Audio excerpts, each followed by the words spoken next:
Welcome to the Rock Record. Let's talk rocks.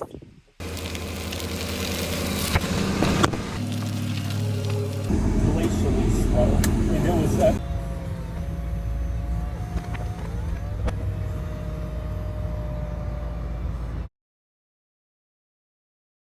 Okay, so today we are taking a little road trip along a highway that has been called by many names. The Highway to the Sky, a drive along the roof of the Rockies, or simply the most beautiful drive in America, the Beartooth Highway. The Scenic Byway is a 68-mile stretch of Route 212, which runs between Red Lodge, which is where we're at now, and Cooke City. So if you're heading to Yellowstone during the summer months and have a day to spare, this is an absolute must-do. Not only is this an incredible drive, but it also showcases some of the oldest rocks in North America. It shows textbook examples of geologic processes that tell the story of ancient volcanoes, earthquake turmoil, and when life on Earth was just beginning. Let's dig in. The Beartooth Highway officially opened June 14th, 1936, and driving in the Beartooth is one of those slow Sunday drives that you do with the family.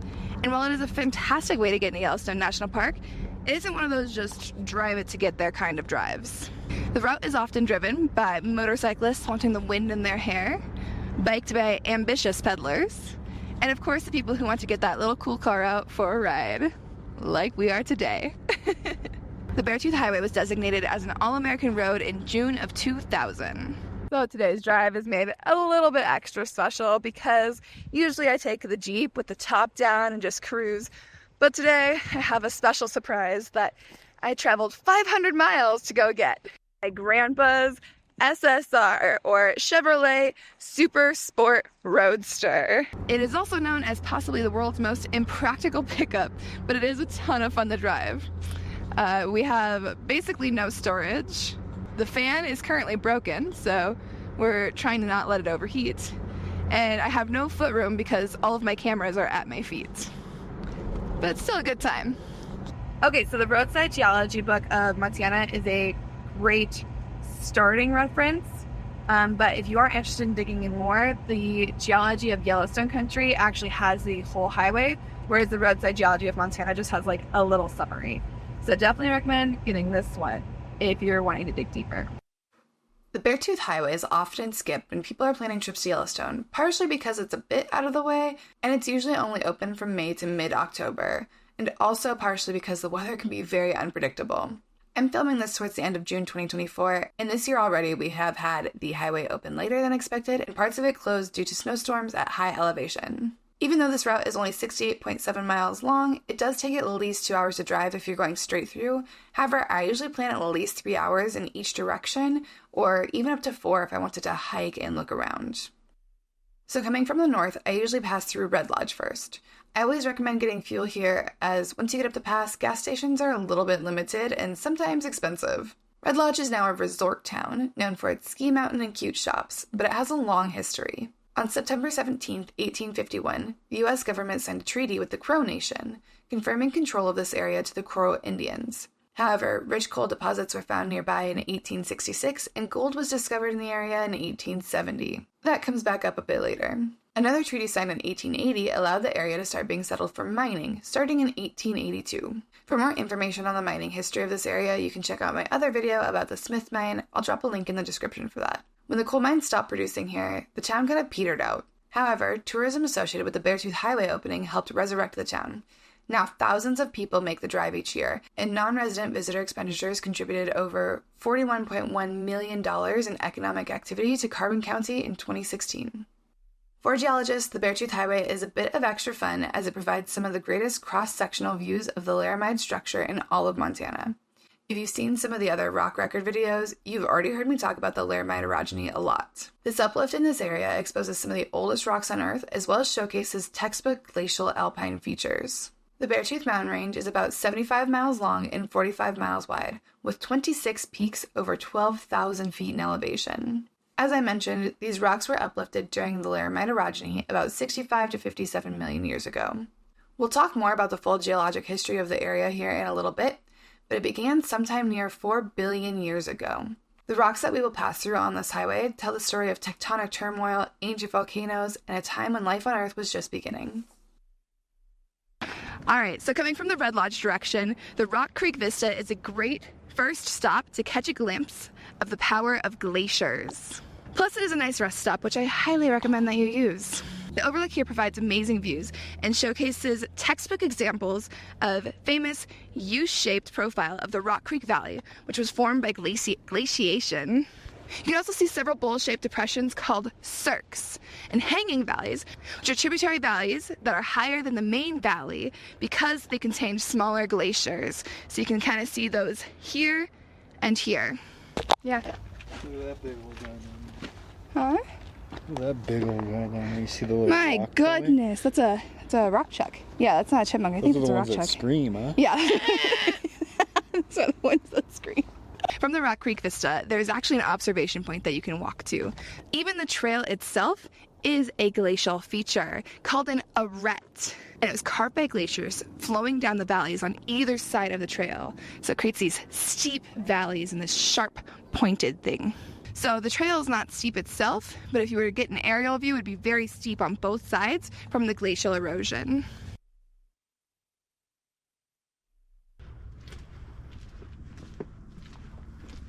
I don't have anything for you.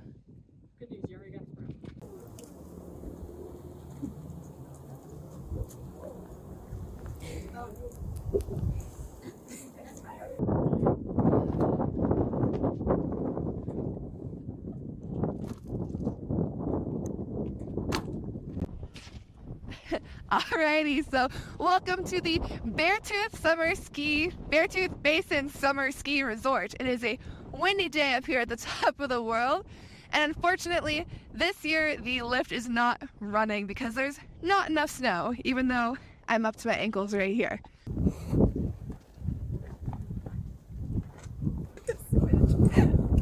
Oh no. That's a huge bummer because it is really fun to come up here in short sleeves and ski. But the resort is for sale if anyone is interested. In the meantime, I guess we'll just pack these back up and continue on down the road.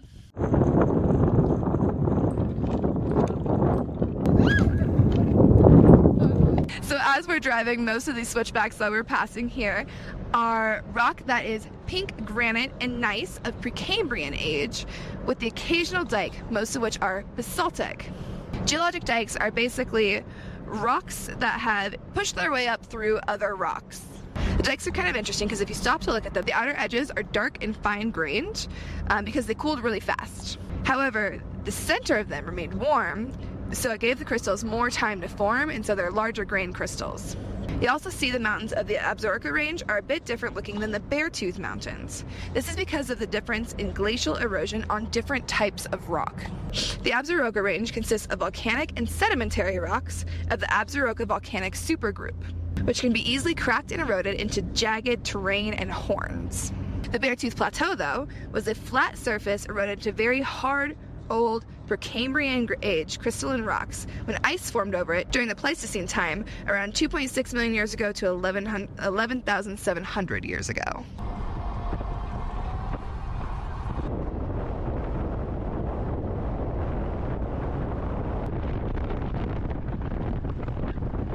Alright, so I promised more of a geology lesson, and here we are.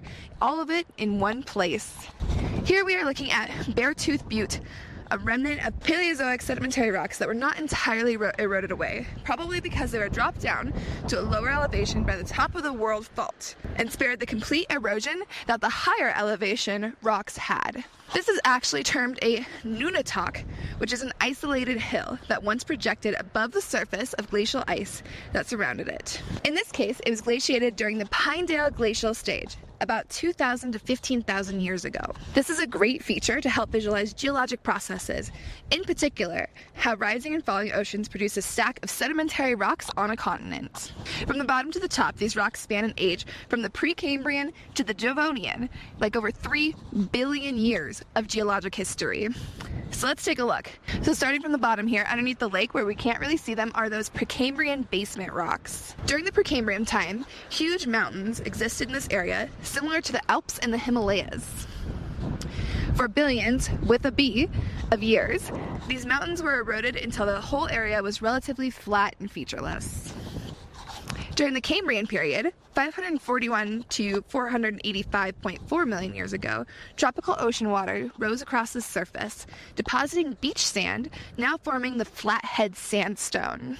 The missing time gap between the deposition of this sandstone and the crystallization of the Precambrian granite gneiss below is at least 2.2 billion years, making this known as the Great Unconformity. And that's kind of in this whole water level. We can't really see it.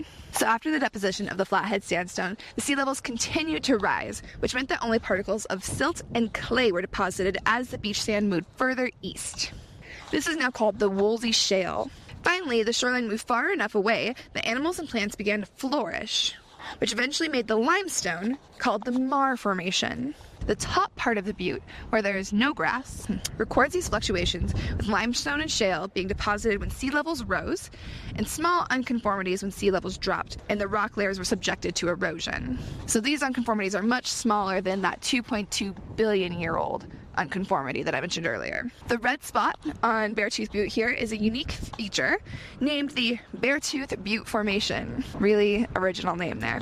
It is of late Devonian age, 382.7 to 372.2 million years old. This was a channel deposit that contains fossils of plants, fish, animals, and marine scorpions. The plants in this formation are nearly 400 million years old and are some of the first land plants to grow on the North American continent.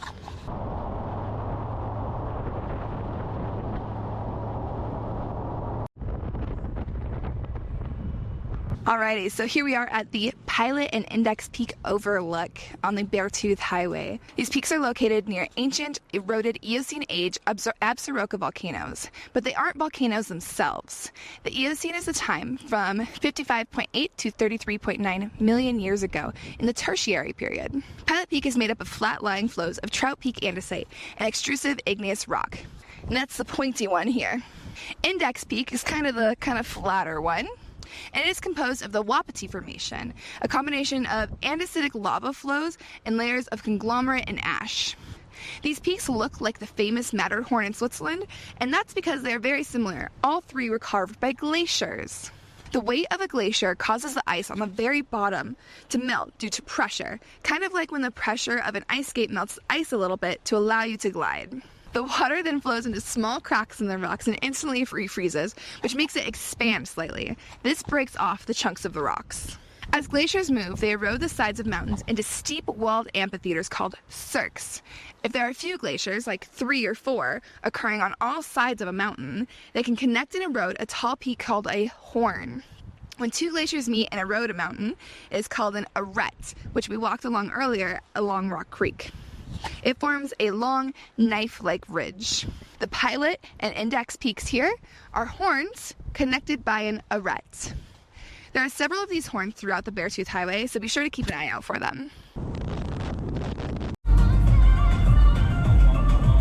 Coming from the north, the route ends in Cooke City, although you can also start in Cooke City and go the reverse direction. The Silver Gate to Yellowstone National Park is about 5 minutes from here, making this a nice base to explore the park after a drive on the Beartooth Highway. Gold was discovered here around 1870, but mining didn't begin until 1882. There's a great museum here in town that is a fun stop, and we might feature that in another video if you all want to check it out and learn more about the mining history of the area. Let me know in the comments. I hope you all enjoyed this month's rock record. Be sure to comment and let me know what rock stories you want me to dig into next, and I will see you again next month.